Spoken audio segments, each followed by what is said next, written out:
moi, Seigneur, mes plaies, prends-le. Mes soucis, prends-le. Prends-le, Seigneur, prends-le, prends-le, prends-le. Prends tout de moi, Seigneur, prends tout de moi, prends tout de moi. Il me sauve la petite naïve. Il me sauve la petite naïve. Il me sauve la petite naïve. Prends tout, Seigneur, prends-le, prends-le, prends-le, prends-le. Prends-le, Seigneur, prends-le. Oh, Jésus.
acclamer Jésus?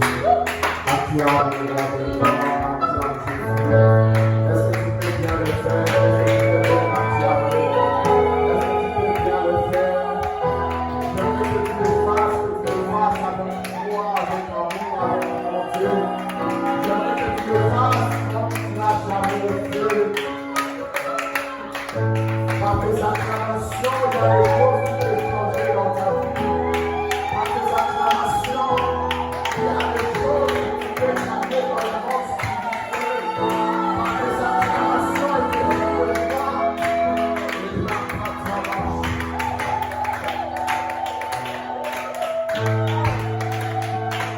Tu mérites les acclamations. Tu mérites les acclamations. Tu mérites les acclamations et les cris de joie. Tu mérites le Seigneur, tu mérites l'espoir. Reçois les acclamations, reçois les acclamations, reçois les cris de joie, reçois-le, reçois-le, reçois-le, reçois-le. Sers au milieu de louanges et des adorations. Reçois les cris de joie, les cris de victoire, reçois-le, Seigneur. Alléluia. Amen, amen. Alléluia. Je vais prendre place. Amen. Je suis rempli de joie d'être dans la présence de Dieu, d'être ensemble avec nous, avec vous cet après-midi. C'est vraiment un privilège et un honneur encore une fois. Amen. Vous savez, ce n'est pas par nos propres forces que nous pouvons nous lever et être là. Ce n'est pas par notre intelligence ni par notre connaissance que nous pouvons nous retrouver dans la présence de Dieu. Je sais qu'il y a les uns qui peuvent nous voir prêcher la parole de Dieu, mais c'est difficile de le faire, nous aussi on peut le faire. Mais j'aimerais vous dire que ce n'est ni par ma force, ni par mon intelligence, mais ce n'est que par la grâce de Dieu. Amen. Et c'est pourquoi j'aime dire que c'est vraiment un privilège. C'est un privilège pour moi de me retrouver devant vous. Chaque jour quand j'ai la grâce d'être à ses lieux, je ne cesse de dire à Dieu merci. Pourquoi? Parce que son amour est immense, son amour remplit mon cœur et son amour ne cesse de se révéler en moi. Amen. Alléluia. Alléluia. J'aimerais que nous soyons tous concentrés et que nous puissions ouvrir nos Bibles, ouvrons nos Bibles dans Jean 1, verset 12 à 13. Jean 1, verset 12 à 13. J'ai lu au nom de Jésus. Mais à tous ceux qui l'ont reçu, à ceux qui croient en son nom, il leur a donné le pouvoir d'être enfants de Dieu, lesquels ne sont point nés du sang, ni de la volonté de la chair, ni de la volonté de l'homme, mais de Dieu. Amen. Je le relis encore une fois. Mais à tous ceux qui l'ont reçu, à ceux qui croient en son nom, il leur a donné le pouvoir d'être enfants de Dieu, lesquels ne sont point nés du sang, ni de la volonté de la chair, ni de la volonté de l'homme, mais de Dieu. Amen. Alléluia. Nous sommes en train de parler sur un thème qui Dieu nous a mis au cœur, afin que nous puissions aborder. Et ce thème est intitulé « Je suis enfant de Dieu ». Est-ce que tu peux dire à ton voisin « Je suis enfant de Dieu ». Amen. Je suis enfant de Dieu. Et souvent nous avons l'habitude de le dire, souvent nous avons l'habitude de le proclamer. À chaque fois lorsque nous nous réveillons, à chaque fois lorsque nous rencontrons même les uns, nos amis, nos proches, à chaque fois nous avons l'habitude de dire que nous sommes des enfants de Dieu. Mais lorsque nous lisons ce passage dans Jean 1, Verset 12 à 13, la Bible nous montre qui sont vraiment les enfants de Dieu. Amen. La Bible nous dit, mais à tous ceux qui l'ont reçu, à ceux qui croient en son nom, il leur a donné le pouvoir de devenir enfants de Dieu. Alléluia. En fait, lorsque nous lisons ces passages, nous comprenons réellement qui sont les enfants de Dieu. En d'autres termes, je dirais qu'on dit à tous ceux qui l'ont reçu, qui ont reçu la parole de Dieu. Parce que lorsque nous lisons 1 Jean, nous allons comprendre que la parole, 1 Jean 1, la Bible nous dit, au commencement était la parole. Et la parole était Dieu, et la parole était avec Dieu. On nous parlait de la parole. Mais à tous, c'est là qu'on nous montre que c'est là qui ont reçu cette parole, et ceux qui ont cru en cette parole, Dieu leur a donné le pouvoir de devenir enfants de Dieu. Alléluia. Je dirais, on ne devient pas enfant de Dieu parce que nous avons cru Seigneur. Je ne deviendrai pas enfant de Dieu parce que j'ai cru Seigneur. Pardon. On ne deviendra pas enfant de Dieu parce que j'ai reçu seulement. Mais on devient enfant de Dieu lorsque nous croyons à ce que nous avons reçu. Alléluia. Alléluia. Donc, on a oublié. Qu'est-ce qu'il y a? Amen. Amen. Je disais, on ne devient pas enfant de Dieu lorsque nous avons reçu Seigneur. Souvent, nous avons l'habitude de recevoir, mais nous n'avons pas l'habitude de croire. Souvent, nous avons l'habitude de recevoir. Et à ce que nous tous nous sommes en train de recevoir la parole de Dieu. Mais ce n'est pas tout le monde qui croira en cette parole. Alléluia. Nous tous, nous sommes là, nous recevons la parole de Dieu. Et la Bible nous montre, avant tous, la Bible nous montre qu'on a parlé des gens. Mais qui est Jean? La Bible nous dit, Jean, c'est celui qui criait dans le désert en train de dire, répondez-vous, répondez-vous. Car celui qui vient après moi est plus grand que nous. Ces gens-là qui ont reçu cette parole et ont crié en cette parole, c'est ceux-là qui ont accepté à être baptisés. Alléluia. À l'époque de Jean. Mais aujourd'hui, nous parlons de la part de Dieu. Aujourd'hui, nous recevons la parole de Dieu. Aujourd'hui, nous avons l'habitude de recevoir la parole de Dieu, mais nous avons souvent l'habitude d'oublier à croire. Amen, amen. Alléluia. Alléluia. Amen. Nous avons l'habitude de recevoir. Nous allons tous à l'église. Nous écoutons tous la parole de Dieu. Aujourd'hui, même c'est facile. Même les réseaux sociaux, nous entendons toujours la parole de Dieu. Même dans nos maisons, dans nos quartiers, nous recevons toujours la parole de Dieu. Mais peu de gens croient en cela. Peu de gens croient en cela.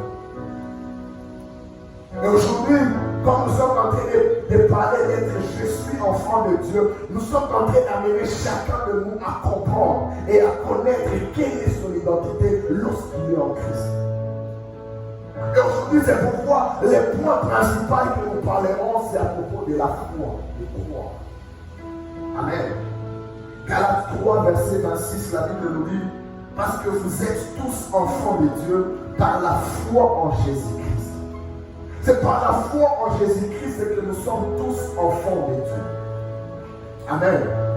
Amen. La Bible nous montre que ce n'est ni par les sangs, ni par la chair, ni par nos parents, ni par nos propres efforts que nous devenons enfants de Dieu. Ce n'est ni par ces choses. Et souvent nous avons l'habitude de voir nos frères et sœurs marcher. Il connaît, il est conscient que là où il est, il ne se développe pas. Il est conscient que là où il est dans les mal, mais à cause de ses parents, il refuse d'écouter ses parents. Alors que la Bible nous dit, ce n'est ni par les sangs, ni par la chair, ni par la volonté de l'homme, mais c'est par Dieu Seigneur. En fait, nous avons reçu cette grâce non pas par les liens familiales. Nous avons reçu cette grâce d'être appelés enfants de Dieu, non pas par la richesse de nos parents. Nous avons reçu cette appellation d'être enfants de Dieu, non pas par nos tribus ou bien nos pays. Mais nous l'avons reçu par Dieu. Si Dieu t'a choisi dans ta famille, si Dieu t'a donné cette grâce dans ta famille, ce n'est pas à cause de ta famille, c'est par sa grâce que tu as réussi ça. Amen. Car tu me montres que c'est lui qui a foi en Jésus devient enfant de Dieu. Alléluia. Y a-t-il des enfants de Dieu à ce lieu? Y a-t-il des enfants de Dieu à ce lieu? Y a-t-il des enfants de Dieu à ce lieu? Y a-t-il des enfants de Dieu à ce lieu? Apparemment, il y a ceux-là qui ne sont pas enfants de Dieu. Amen. Si toi tu n'es pas enfant de Dieu, moi je suis enfant de Dieu. Alléluia. Si toi tu n'es pas enfant de Dieu, moi je suis enfant de Dieu. Amen. La foi. Avons-nous la foi? Avons-nous la foi? Nous avons la foi en quoi? Nous avons la foi en Jésus. Avons-nous la foi vraiment? La Bible nous dit que celui qui a une petite foi, qui a une foi comme une graine de sémence, dira à la montagne de se déplacer et ça va se faire. Maman, avons-nous la foi? Qui a la foi? Et si on te demandait de déplacer une montagne maintenant, tu le feras?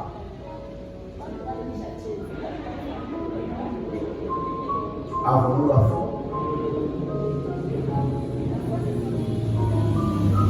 Avons-nous la foi?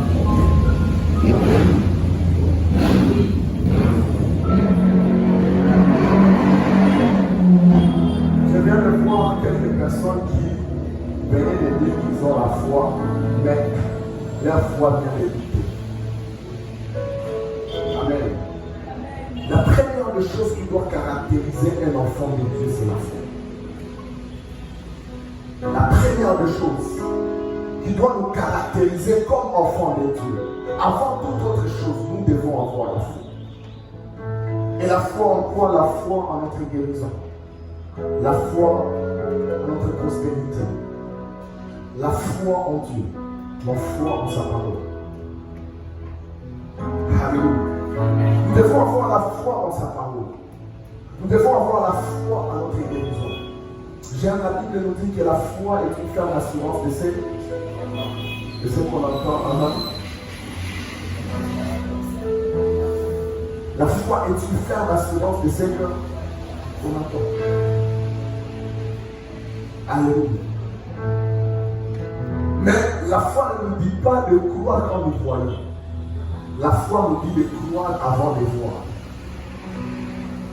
Amen. Et c'est ça la foi. La foi ne se présente pas lorsque tu sais que cela se fait. La foi ne se présentera pas aujourd'hui parce que je vois ce qui se passe que j'aurai la foi. Mais la foi vient avant que ces choses m'arrivent. Nous devons avoir la foi avant que ce que nous demandons, nous puissions la voir.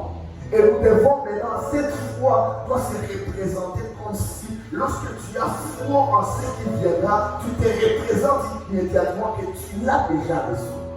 Avant que cela n'arrive. Prenons l'exemple. La foi, tu ne présenteras pas la foi lorsque tu demandes à Dieu, Seigneur, j'ai besoin d'une voiture. Parce que tu connais que tu as déjà de l'argent dans la poche et tu vas aller acheter la voiture. Amen. Mais tu auras la foi lorsque tu te mettras à prier en sachant que tu n'as rien dans la poche. Tu pries, tu dis Seigneur, j'ai besoin d'une voiture. Et tu quittes ta prière en sachant que tu as reçu cette voiture.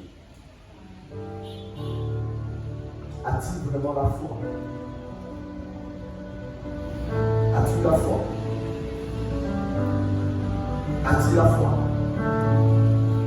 As-tu la foi que ta vie a changé? As-tu la foi que tu as déjà reçu ta guérison? As-tu la foi que tu as déjà réussi ton mariage? As-tu la foi? Eh oui. Avons-nous la foi? Tu as la foi dans ta prospérité? Tu as la foi que tu as déjà ton travail? Oh, j'aimerais dire quelque chose. Souvent nous nous plaignons de dire je n'ai pas du travail, je n'ai pas du travail. Nicolas a foutu case. Mais la foi nous dit le contraire. Au lieu de te taper en disant que Nicolas a fait ta case, quand tu finis de prier, commence à agir comme mon yachat dans ta case. Qui veut chercher le travail? Qui veut chercher le travail? Qui recherche le travail? Qui recherche le travail? Amen. Combien de fois avez-vous prié pour ça? Plusieurs fois. Et tu continues à rechercher. Alors que la foi nous dit, nous devons croire que nous avons. Moi j'ai déjà du travail, même si je ne travaille pas. Alléluia. C'est ça. C'est ça quoi? C'est ça la foi. La première des caractères que nous étant que les chrétiens, les enfants de Dieu, nous devons avoir, c'est la foi. Là où les autres te disent que ça ne va pas réussir, toi tu as la foi que ça va réussir. Parce qu'elle pense avec leur intelligence, mais toi tu agis avec ta foi. Écoute, ton intelligence peut te dire que c'est impossible, mais ta foi te dit que c'est possible. Ton intelligence peut te dire que tu es incapable, mais ta foi te capacite. Oh. Je vois des maladies qui ont longtemps habité dans la vie des gens. Ils sont partis à l'hôpital, la science a échoué. Ils sont partis partout chez les fétiches, les féticheurs ont échoué. Mais lorsqu'ils ont eu seulement la foi en Dieu, la foi à la parole de Dieu, leur vie a été transformée et ils ont réussi leur guérison. Écoute, cette année, nous voulons marcher dans le surnaturel. Cette année, je vais être une personne qui ne met pas mon intelligence devant. Mais je vais être une personne qui met ma foi devant. Là où mes parents me disent que petit, toi tu as déjà échoué, que ma foi me dise, je n'ai pas encore échoué, car j'ai un Dieu capable de le faire. La foi. Et la foi, lorsque la Bible nous dit que la foi est capable de déplacer les montagnes, la foi est capable de changer, la foi est capable de transformer les situations. Les situations qui étaient négatives deviennent positives. Les situations qui étaient positives deviennent négatives à cause de ta foi. À cause de ta foi. Combien de fois nous pleurons? Combien de fois nous crions? Combien de fois nous agissons comme des personnes qui n'ont pas la foi? À chaque fois tu pries, tu pleures devant Dieu, et puis tu sors, tu mets encore un problème, tu les ramènes devant Dieu, parce que tu es ignorant que tu as déjà reçu ce que tu as demandé. Tu as déjà reçu ce que tu demandais. Mais toi tu continues à pleurer. J'aime même la prière de Jésus. Lorsque Jésus arrive devant la tombe, là où on avait enterré Lazare, la première des choses, Jésus n'a pas commencé à dire Lazare sort. Il commence à rendre grâce, il dit à Dieu, Seigneur, je te rends grâce parce que tu m'as déjà exaucé. Jésus avait la foi que Dieu l'avait déjà exaucé avant même qu'il le fasse. Et il dit, Seigneur, je te rends grâce parce que tu m'as déjà exaucé. Parce que tu m'as déjà répondu, parce que tu as déjà ressuscité Lazare avant même que je le parle. Alléluia. C'est ça la foi. La foi. La foi. Et il nous demande d'avoir la foi. Tu ne seras pas un enfant de Dieu qui ne croit pas en lui, qui n'a pas la foi en sa puissance. Nous sommes les premiers à avoir la foi dans les sorciers. Nous sommes les premiers à avoir la foi dans les magiciens. Mais nous souhaitons avoir la foi en Dieu.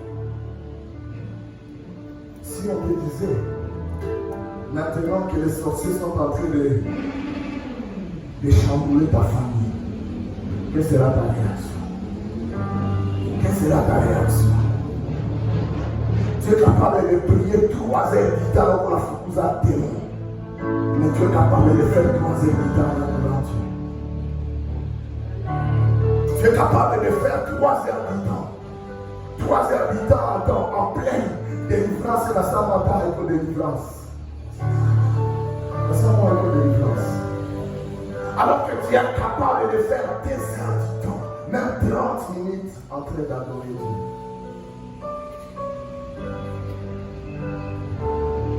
Tu n'as pas ça mal. On est souvent comme les accusateurs. Nous sommes souvent comme des accusateurs.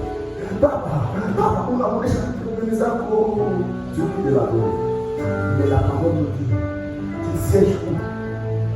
Il siège où? Au milieu de louanges et des adorations. Il ne siège pas au milieu d'intercession. Il ne siège pas au milieu quand tu chasses les démons. Il siège au milieu de louanges et de l'adoration. Lorsque David, on l'appela pour prier pour Saoul qui était malade, lorsqu'on l'appela pour prier pour lui, David n'a pas chassé les démons. David, il a joué les flûtes. Et dans cette flûte, il était en train d'adorer. Et c'est dans l'adoration que les démons ont pris flûte. Écoute, quand la Bible nous dit que Dieu siège au milieu des louanges et des adorations, cela veut dire que si tu es là et que tu commences à adorer, c'est Dieu qui descend les démons plein de flûte. Écoute, tu ne vas pas compris. Tu ne vas pas compris. Tu peux être dans une atmosphère où il n'y a que des démons, où il n'y a que des sorciers, où il n'y a que des cas de délivrance. Mais au lieu que tu commences à prier pour délivrer ces gens, tu te mets seulement à adorer. Parce que tu es en train d'adorer Dieu. Il siège au milieu des louanges et des adorations. Sa présence descendra, sa présence s'asseyera, et ce qui n'est pas de Dieu prendra. On va foutre. Nous avons l'habitude de crier pour bien. Ça déjà prend l'habitude de mon adoration. Amen. Ça déjà prend l'habitude de mon adoration. La foi. La foi. Nous devons avoir la foi. Frères, sœurs, ayons la foi. Ayons la foi. Ayons la foi. Ayons la foi. Là où tes parents te disent que tu ne vas jamais réussir, est seulement la foi en Dieu qui t'a appelé. Écoute, il y a des fois je m'assois, il y a des fois quand je suis à la maison, la première des choses, mes parents me disent, ça c'est vraiment dans le cas que tu es dans mon amour.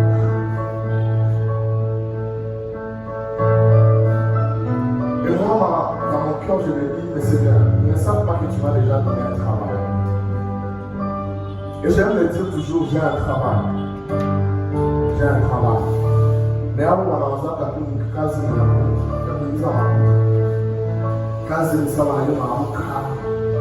7h du matin, tu pars au travail. Et puis 18h, tu rentres à la maison. Tu t'assois, voilà. C'est ça. Et ils attendent voir que je viens me dire, papa, je travaille dans telle entreprise. Écoute, il n'y a point d'entreprise plus grande que le Seigneur Dieu.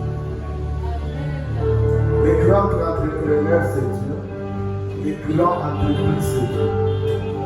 Si je travaille pour un homme, il me paiera, écoute bien, il me paiera en la quantité de mes attentes avec lui. Si je travaille pour un homme, l'argent que j'ai recevrai, cet argent, c'est ce que nous avons parlé avec lui. Amen. Il n'ira pas moi, à moins que je travaille très bien et puis qu'il me donne des récompenses. Ça serait que des récompenses. Le nom que j'aime qui s'appelle Dieu, lorsque nous travaillons pour lui, il ne nous donne pas la quantité que nous avons négociée avec lui, mais il nous donne la quantité que nous veut nous donner. Amen. Et il donne ses noms. Oh my God. Il nous donne ses noms. Son propre désir. Selon son propre désir. Ayons la foi en Dieu. Ayons la foi dans sa parole. Ayons la foi dans sa parole. Ayons la foi en lui. Oui, tu te dis que tu as la foi. N'est-ce pas? Nous disons que nous avons la foi. Mais j'aimerais que nous puissions changer notre manière d'avoir la foi. J'aimerais qu'une personne soit révoltée ce soir et qu'il ait la foi qui peut déplacer les montagnes. Une personne qui verra la situation de sa famille et dit non, trop c'est tout. Ma foi, je la mets en jeu. Vous savez, s'il y a un manque de foi, les conséquences du manque de foi, nous sommes souvent corrompus. Amen. Parce que la foi engendre. La foi engendre la persévérance. La foi engendre la persévérance. Amen. Mais la foi ne peut pas marcher seule. La foi a besoin de la conviction pour engendrer la persévérance. Tu peux avoir la foi sans la conviction, ça sera pour pas convaincu. Mais tu dois aussi être convaincu. Convaincu que là où je suis, Dieu me verra. Convaincu que ce que je fais, je le fais pour Dieu. Tu peux avoir la foi dans ta guérison, mais si tu n'as pas la conviction que tu seras guéri, c'est un problème. Et la foi avec la conviction engendre la persévérance et la détermination. Tu deviens déterminé dans ce que tu fais. Et si je n'avais pas la conviction dans mon appel, je ne serais pas ici. J'allais déjà abandonner depuis tard. J'ai eu la foi en Dieu. Dieu m'a parlé, m'a montré là où il m'attend, là où il m'appelle. J'ai eu la conviction. Et cette conviction m'amène à me rendre gloire jusqu'à présent. Et à chaque fois je tombe, à chaque fois, quand je reviens, quand je regarde à l'arrière, je vois les promesses que Dieu m'a faites, les promesses que Dieu a déclarées sur ma vie. Cela me pousse encore d'avoir la conviction et de m'élever encore une fois avec foi. Alors tu as besoin de la foi, tu as besoin de la détermination, tu as besoin de la conviction. La conviction, la conviction, la conviction. Tu dois être convaincu de ce que tu fais et bon.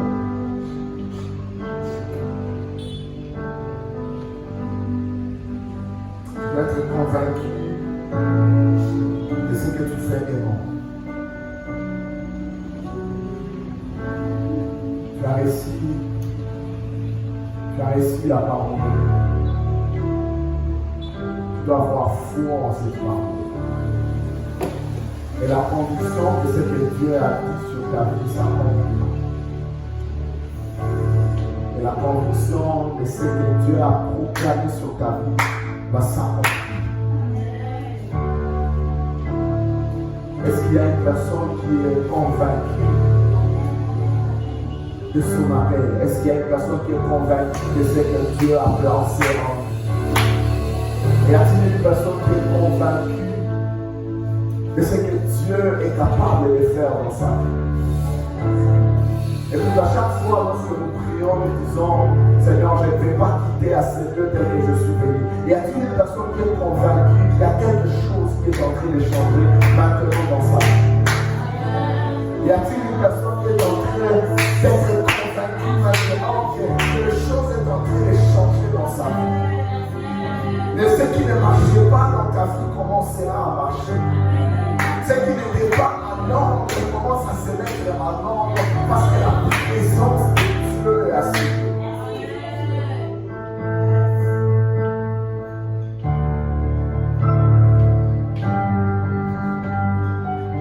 Je ne sais pas pourquoi je vois la restauration dans la vie d'une personne.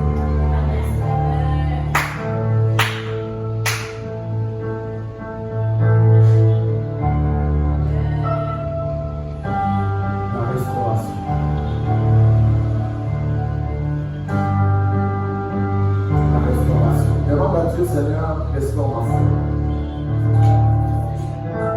Restaure ma foi. Restaure ma foi. Restaure ma foi. La restauration.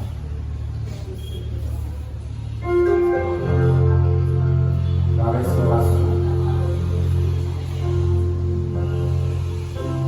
J'aimerais entendre un assoiffé lever sa voix et prier pour la restauration de sa vie.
Ta foi a marché aujourd'hui. La foi est la rougeur. Tu avais la foi, mais tu commençais à douter de ta foi. Tu commençais à douter. J'aimerais que tu dises à Dieu, Seigneur, restaure-moi.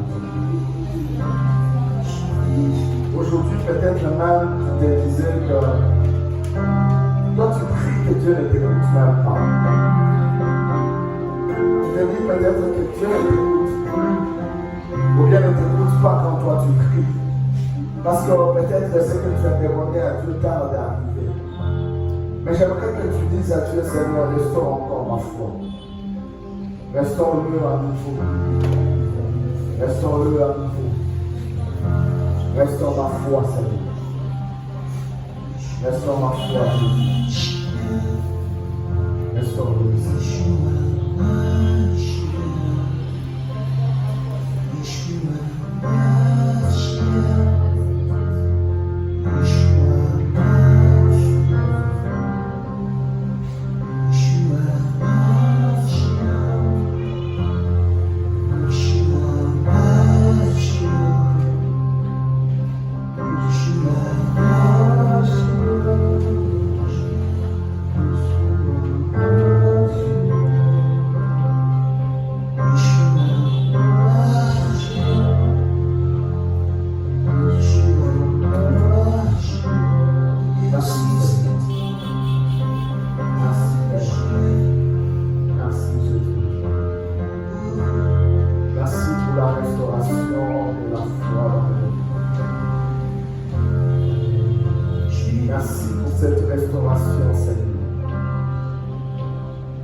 les acclamations.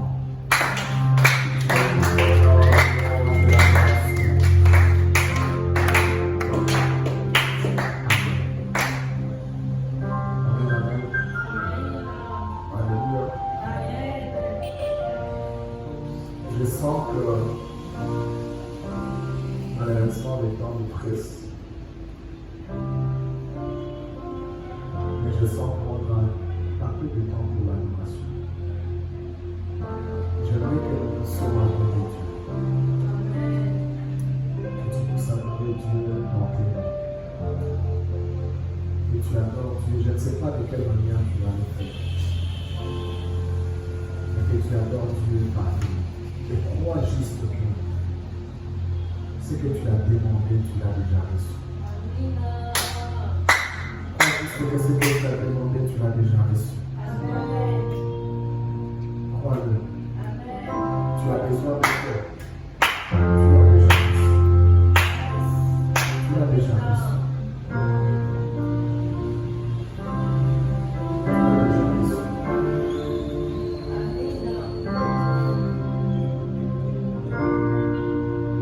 Tu as appelé la Moïse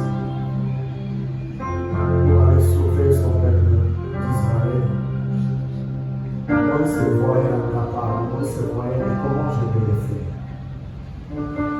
De quelle manière ça va se passer? De la même manière, même Gédéon, lorsque Dieu l'appela vaillant héros, lui il regarde le gars de sa famille. Il regarde sa famille. Je suis le cadeau de ma famille. Ma famille est la plus pauvre de toutes les maisons. Qu'est-ce que je peux faire? J'ai la réponse que l'ange de la Gédéon le dit, va avec la force que tu as. Là où toi tu vois tes faiblesses, Dieu voit tes qualités. Là où toi tu vois tes faiblesses, Dieu voit un talent en lui. Là où toi tu vois que tu ne peux rien faire, Dieu voit un sauveur de ta famille. Peut-être que dans ta famille tu es négligé. Peut-être que dans ta famille tu es les dernières personnes qui sont considérées. Peut-être que dans ta famille on te voit comme un fort rien. Dans ta famille peut-être on voit que tu es inutile. Mais rassure-toi une chose.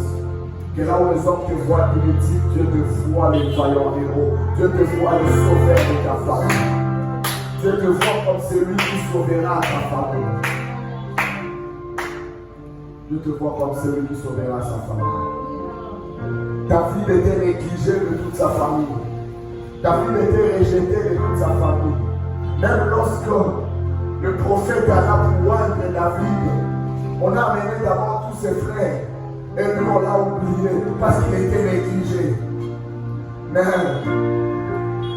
là où toi tu es négligé, Dieu te localise.